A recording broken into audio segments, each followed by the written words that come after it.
Fit بال world cup کی تاریخ میں یہ پہلی بار ہوگا کہ کنٹینر سے بنے عارضی اسٹیڈیم میں میچز کھیلے جائیں گے۔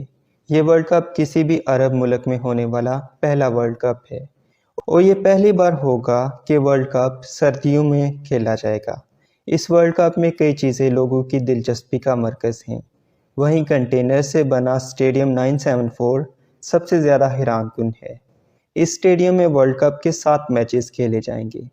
اس اسٹیڈیم کی انوکھی بات یہ ہے کہ یہ عارضی ہے اور فٹ بال ورلڈ کپ کے بعد اسٹیڈیم میں استعمال ہونے والے شپنگ کنٹینرز اور سیٹیں ختم کر دی جائیں گی۔ اسٹیڈیم 974 میں شپنگ کنٹینرز استعمال کر کے اس میں باتھ رومز، ویٹنگ رومز اور چینجنگ رومز بھی بنائے گئے ہیں۔ وہیں پہ اگر ہم سیٹنگ ارینجمنٹ کی بات کریں تو یہاں پر 40,000 لوگ بیٹھ سکتے ہیں۔ اس اسٹیڈیم کا نام ملک کے ڈائلنگ کوڈ اور اس کی تعمیر میں استعمال ہونے والے شپنگ کنٹینرز کی تعداد 974 پر رکھا گیا ہے، مطلب اس میں 974 کنٹینرز استعمال ہوئے ہیں۔ اسٹیڈیم کے ڈیزائن کو اس طرح ترتیب دیا گیا ہے کہ اس میں قدرتی ہوا گردش کرتی رہے، جس کا مطلب ہے کہ اس میدان کو ایئر کنڈیشننگ سسٹم کی کوئی ضرورت نہیں ہے۔ اس اسٹیڈیم میں ورلڈ کپ کے 7 میچز کھیلے جائیں گے۔